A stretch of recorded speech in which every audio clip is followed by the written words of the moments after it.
जैसा कि आपको पता है business ethics and corporate social responsibility in Indian Athos के अंदर जो हमने लास्ट टॉपिक पढ़ा था वो क्या था आपका सत्य और अहिंसा। सत्य और अहिंसा की हमने बात की थी और हमने कहा था कि नेक्स्ट लेक्चर के अंदर सत्य अहिंसा के बारे में हम क्या पढ़ेंगे, uniqueness of Gandhi ji interpretation of satya अहिंसा।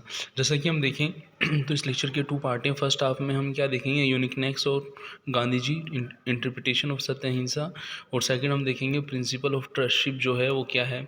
यहाँ पे हम शुरुआत करते हैं uniqueness of Gandhi ji interpretation of satya ahimsa. सत्य मीन्स झूठ नहीं बोलना, और अहिंसा मीन्स किसी भी तरीके की आप बाय बाय वर्ड आप खाली वर्ड से ही नहीं कर सकते, आप किसी को फिजिकली भी आप हिंसा नहीं करते, तो वो क्या कहलाता है, आपका अहिंसा कहलाता है। तो गांधी जी ने जो सत्य अहिंसा के बारे में बोला था, तो सत्य अहिंसा जो है पैरेलल होनी चाहिए। कहने का मतलब है जैसे एक कॉइन की 2 साइड होती हैं, ऐसे सत्य के साथ अहिंसा भी होनी जरूरी है। एक छोटा सा एग्जांपल मैं आपको देता हूँ, उससे आपको थोड़ा और क्लियर होगा। एक पुरानी स्टोरी थी, उसमें ये था कि एक जो लुटेरा था वो एक किसान के पीछे लगा रहता है, और किसान लुटेरे से बचते बचाते छुप जाता है कहीं, और वहीं जहाँ किसान लुटेरे से बचता हुआ छिपता है वहीं एक बच्चा खड़ा रहता है। वो किसान को देख लेता है कि किसान छुपा हुआ है, और इतने में लुटेरा वहाँ से निकल रहा होता है किसान की तलाश में, और लुटेरे को वो किसान नहीं दिखाई देता, बस बच्चे को पता होता है कि वहाँ पे किसान छुपा हुआ है। तो इस सिचुएशन में आप ये देखें कि वो बच्चा यदि लुटेरे को ये बोल देता है कि यहाँ पे उसने किसी को नहीं देखा, तो उसने वहाँ पे क्या सत्य नहीं बोला है, उसने क्या बोला है, असत्य बोला है। लेकिन उसके उस सत्य से असत्य से जो हिंसा होती वो होने से बच गई, वो अहिंसा में बदल गया। तो कभी भी क्या होता है कि हमें जो हम झूठ बोलते हैं, कभी कभी हमें क्या करना पड़ता है कि उस समय में सिचुएशन ऐसी होती है कि वहाँ झूठ बोलना सही रहता है, लेकिन हमें देखना है कि उस झूठ का लॉन्ग टर्म इम्पैक्ट नहीं होना चाहिए। ऐसी सिचुएशन में अपोजिट सिचुएशन है तो वहाँ झूठ चल सकता है, लेकिन आपकी नॉर्मल सिचुएशन है तो वहाँ पे झूठ नहीं चल सकता। जैसे कि आप देखें यहाँ पे लिखा हुआ है सत्य और अहिंसा they are like two side of a coin, कि हो सकता है कि वो सिचुएशन चेंज होने पर क्या हो जाए, चेंज हो जाए। यहाँ पे गांधी जी ने कहा था कि जो हम सत्य की बात करते हैं, जैसा आपको पता है गांधी जी के 3 बंदर थे, तो उसमें से एक बंदर था आपका कि वो कहता है, एक तो कहता है बुरा ना देखो, दूसरा कहता है बुरा ना बोलो, और तीसरा कहता है बुरा ना सुनो। यहाँ पे जो बोलता है बुरा ना बोलो, ठीक है ना, बुरा ना बोलो, बुरा ना बोलो का मतलब ये हुआ कि आपको झूठ नहीं बोलना है, आपको सत्य ही बोलना है। तो Gandhi ji gave the satya ahimsa the highest importance, said that ahimsa is the means to reach the satya which is the end. The pursuit of Satya lead to recognition of the need for the Ahimsa to a point where we hold to Ahimsa as a immediate tangible part of ultimate truth। यहाँ पे हमने सत्य अहिंसा को एक coin के 2 parts की तरह माना है, उनको हम सेपरेट नहीं कर सकते। Gandhi ji said that they are intertwined and it is impossible to distensible and separate them, कि उन्हें हम अलग अलग नहीं कर सकते। फिर गांधी जी ने बताया था Gandhi ji emphasis mostly on the ahimsa for it is within our reach, but he constantly maintain that satya is superior to ahimsa if ये comparison must be instituted between inseparable concept. Gandhi ji distinguish between positive and negative meaning of ahimsa satya, but regarded ahimsa as a negative in relation to satya. जैसा कि मैंने आपको यहाँ पे example भी दिया था कि कभी कभी सिचुएशन ऐसी होती है कि हमें झूठ भी बोलना पड़ता है, तो ऐसी सिचुएशन को हमें क्या करना है, अवॉइड करना है ऐसी situation. Gandhi ji view of the relation between satya ahimsa is mean and yet also of identity। To better stand the relation between these two concepts one can formulate 3 preposition को हम समझेंगे, फिर हमें ये चीज़ और भी क्लियर होगी। The pursuit of the Satya gives us the humanity to accept the needs of Ahimsa in our relationship with the other fellow man, that is Satya implies the Ahimsa। कि हमने देखा कि जिस एनवायरनमेंट के अंदर हम रह रहे हैं वहाँ पे हमें अहिंसा की ज़रूरत होती है। तो अहिंसा, यदि कोई पर्सन आपके सामने, आपको पता है वो पर्सन झूठ बोल रहा है, तो आप क्या ऐसी सिचुएशन में रह सकते हो, आप हिंसा नहीं करो, आपको गुस्सा आएगा नहीं आएगा, आएगा। तो हम ये कहते हैं कि satya gives us the humanity to accept the needs of ahimsa. यदि सत्य है तो वहाँ पे अहिंसा भी होगी। The pursuit of ahimsa show that the ahimsa is root rooted in the fear which can only be remove by the strength which comes from the satya, कि यदि आपने सत्य बोला है तो वो कहीं ना कहीं अहिंसा को जन्म देगा, और यदि आपने असत्य बोला है तो वो हिंसा को जन्म नहीं देगा, ठीक है ना। और अल्दो सत्य is a higher than ahimsa, ahimsa is a practice more important for it means which is only for thing directly available to us. This last propositions also tell us that the degree of अहिंसा we display is measure of the degree of सत्य we possess, कि यदि हम अहिंसा की बात करते हैं तो वहाँ हम सत्य को नहीं भुला सकते। सत्य और अहिंसा दोनों क्या हैं, इंटर रिलेटेड हैं। तो ये uniqueness of Gandhi ji interpretation of satya ahimsa के बारे में हमने समझा। अब हम समझेंगे प्रिंसिपल ऑफ ट्रस्टी। जैसा कि आपको पता है प्रिंसिपल ऑफ ट्रस्टी जो था गांधी जी ने जो Gandhi ji principle of trustee जो दिया था उसके अंदर कुछ इंपॉर्टेंट चीज़ें बताई थी। पहला क्या है, रेड्यूस द इनइक्वलिटीज़। आपको पता है कि जिस सोसाइटी के अंदर हम रह रहे हैं वहाँ पे टू ग्रुप हैं, रिचर और पुअर। तो यहाँ पे जो इन दोनों के बीच में गैप है, इस इनइक्वलिटीज़ को हमें क्या करना है, कम से कम करना है। Change of attitude of businessman, businessman का जो एटीट्यूड है पहले हमें वो समझना है और उसमें चेंजेस क्या चाहिए हमें उसको भी समझना है। कि जो भी बिजनेसमैन है आपको पता है कि सब इतने प्रॉफिट तो अर्न करते हैं, उनकी वेल्थ इतनी होती है कि each businessman should take enough wealth to live honorably, he should distribute the remaining wealth back to the society। अभी एक सर्वे आया था कि जो लॉकडाउन हुआ, लॉकडाउन के अंदर कई कंपनियों ने इतना कमाया है और कुछ लोगों की क्या रोज़गार भी गया है।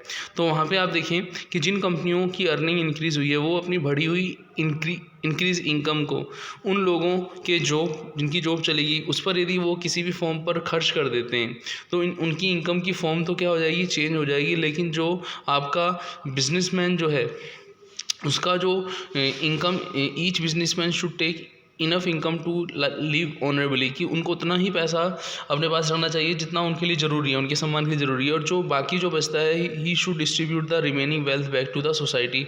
अब इससे क्या होगा, ऐसी सिचुएशन में जो कोविड के टाइम में जो जिन बिजनेसमैन ने प्रॉफिट अर्न किया उनके प्रॉफिट नॉर्मल प्रॉफिट से ज़्यादा रहे, सुपर प्रॉफिट जो हुए उन प्रॉफिट्स का पैसा यदि वो ऐसी एक्टिविटीज़ पर एक्सपेंस करेंगे तो इससे क्या होगा, ये माना जाएगा कि वो बिजनेसमैन का एटीट्यूड क्या हुआ है, चेंज हुआ है। हमने देखा था अभी जो पीएम का जो फंड था उसमें इंडिया की काफ़ी कंपनी जैसे टाटा का भी नाम था कि बहुत ज़्यादा उन्होंने डोनेशंस किया है कंपेयर टू फॉरेन कंपनी से हमने कंपेयर किया। तो बिजनेसमैन को अपना एटीट्यूड क्या करना चाहिए, चेंज करना चाहिए। फिर हम बात करेंगे सोशल प्रेशर। सोशल प्रेशर मतलब आप समझ रहे हैं कि कभी कभी क्या होता है कि जब हम देखते हैं कि आत्मनिर्भर भारत की अभी कॉन्सेप्ट आया था तो हम क्या करते हैं, यदि जो कंपनी सोसाइटी को ध्यान नहीं रखती तो सोसाइटी क्या कर देती है, उसको नोट परचेज बायकआउट कर देती है। They should boycott the product of those who don't practise trusteeship, कि वो कंपनीज जो सोसाइटी के लिए नहीं सोच रही, कंपनी ऐसी कंपनियों के प्रोडक्ट्स क्या कर देते हैं, लोग बायकआउट कर देते हैं, उनका बहिष्कार कर देते हैं। तो सोशल प्रेशर भी होता है। कभी कभी क्या होता है, सोशल प्रेशर नहीं होता है, लेकिन जैसे इंडियन गवर्नमेंट ने भी आत्मनिर्भर भारत का बोला था तो गवर्नमेंट का प्रेशर है कि हमें क्या करना है, सोसाइटी के लिए इतना परसेंट एक्सपेंस करना है, इतना परसेंट, तो कहीं ना कहीं लीगल प्रेशर बनता है।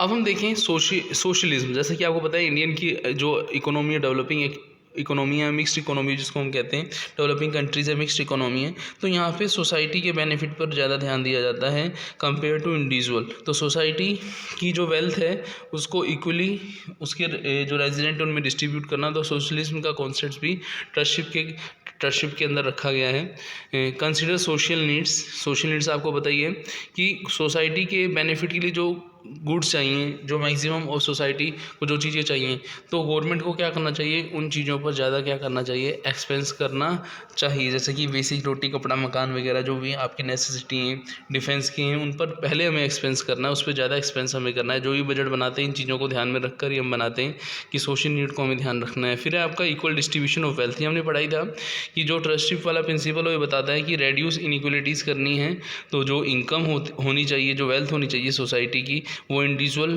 को इक्वली मिलना चाहिए। तो ये तो क्या था अपना प्रिंसिपल ऑफ ट्रस्टशिप की हमने पढ़ी।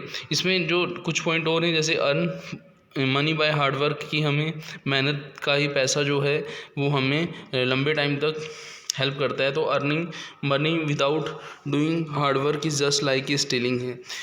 और नेक्स्ट है no right to private ownership. The concept जो है no right to private ownership मतलब ये है कि right to private ownership except when it is necessary, कि हमें सोसाइटी के बेनिफिट पर ध्यान देना है, प्राइवेट इंडिविजुअल के बेनिफिट पर ध्यान नहीं देना है। गवर्नमेंट रेगुलेशंस भी रहते हैं ट्रस्टशिप के अंदर कि गवर्नमेंट ऐसे रूल्स रेगुलेशन बनाती है कि सोसाइटी की वेल्थ का डिस्ट्रीब्यूशन इक्वली हो, लोगों को सेटिस्फेक्शन मिले, सोसाइटी के इंटरेस्ट में वर्क हो। तो ये हमने प्रिंसिपल ऑफ ट्रस्टशिप के बारे में हमने पढ़ा। अब देखते हैं कि कभी कभी हमसे लिमिटेशंस भी पूछ लेता है कि लिमिटेशन ऑफ प्रिंसिपल ऑफ ट्रस्टशिप है क्या। तो ये पॉसिबल नहीं है कि ये जो ऊपर 10 के 10 पॉइंट हैं लागू हैं। तो critical evaluation, limitation, applicability of principle of ट्रस्टशिप यदि हम देखें तो कुछ चीज़ें हमारे सामने आती हैं कि अब जो कॉम्पिटिटिव एनवायरनमेंट है उसमें आपको पता ही है सबका साथ सबका विकास पॉसिबल नहीं है। Concept is not relevant in the today competitive business world because every businessman try to earn maximum profit, accumulate the whose wealth। कि सब अपना प्रॉफिट बढ़ाना चाहते हैं, बिजनेसमैन अपनी वेल्थ बढ़ाना चाहते हैं, कोई भी अपने को सुपीरियर से कम नहीं समझता, सब अपनी ग्रोथ चाहते हैं। Demotivate and hard working, it demotivates the hard working businessman. देखो बिजनेसमैन यदि हम देखें तो बिजनेसमैन भी अपनी एक्टिविटी के थ्रू बिजनेस को बढ़ाना चाहते हैं, इकोनॉमिक डेवलपमेंट में हेल्प करते हैं। यदि उनकी ग्रोथ को यदि उनको सेक्रीफाइस करना पड़ रहा है तो कहीं ना कहीं उनको क्या करेगा, डीमोटिवेट करेगा, और इकोनॉमिक जो डेवलपमेंट है वो भी क्या हो जाएगा, स्लो डाउन हो जाएगा, इकोनॉमिक डेवलपमेंट भी स्लो डाउन हो जाएगा। फिर हम बात करेंगे सोशलिज्म। सोशलिज्म जो है कंसेप्ट जो है आजकल आप देखें कि हर फील्ड के अंदर लोग देख रहे हैं कि स्कूल्स बच्चे को भेज रहे हैं प्राइवेट स्कूल में, हॉस्पिटल में भी प्राइवेट में इलाज करा रहे हैं। तो गवर्नमेंट्स के जो ऑर्गेनाइजेशन है वहाँ पे लोग हैं तो सही, जो बेचारे फाइनेंशियली वो हैं वही मिलते हैं। तो ये जो कॉन्सेप्ट्स है, ये जो मॉडर्न सोसाइटी जो आ रही है वहाँ पे उनमें थोड़ी कमी दिखी गई है इसके बारे में। Businessman feel that the welfare of society is not their responsibility. कि बिजनेसमैन पहले जैसे सोशल प्रेशर के अंदर वर्क करते थे, अब उन्होंने ये माना है कि जो रेस्पॉन्सिबिलिटी है वो गवर्नमेंट की ही है। ठीक है ना, क्योंकि बिजनेसमैन खुद ही इतना प्रॉफिट अर्न नहीं करवाते कि वो अपनी कॉस्ट को कवर कर सकें। Concept is not accepted by the share holder. आपको पता है शेयर होल्डर ही अपने प्रॉफिट्स वेल्थ को मैक्सिमाइज करना चाहते हैं, डिविडेंड को मैक्सिमाइज करते हैं, तो उसको भी ये चीज़ वो इस चीज़ को इग्नोर करते हैं। जैसे कि हमने सोशलिज्म पढ़ा था तो आपको बताओ सोशलिज्म जो कैपिटलिज्म की सिचुएशन होती है वर्ल्ड के अंदर, आप कुछ कंट्रीज़ देखें कैपिटलिज्म में से यूएसए है, तो ऐसे कंट्रीज़ जो हैं poverty level are very low in capitalist country when compare to the poverty status of social nation. तो यदि हम चाहते हैं कि हमारे देश से गरीबी हटे तो हमें कहीं ना कहीं क्या करना है, सोसाइटी के बेनिफिट के लिए ध्यान रखना है। तो सोशलिज्म सोसाइटी का बेनिफिट इतना नहीं हो पाना भी एक कारण है कैपिटलिज्म का, कि सब अपने इंडिविजुअल बेनिफिट पर ध्यान दे रहे हैं, सोसाइटी के बेनिफिट पर ध्यान नहीं दे रहे। तो हमने यहाँ पे प्रिंसिपल और ट्रस्टशिप की लिमिटेशंस को पूरा किया। तो यहाँ पे इस लेक्चर को हम पूरा करते हैं, मिलते हैं नेक्स्ट लेक्चर में। थैंक्स।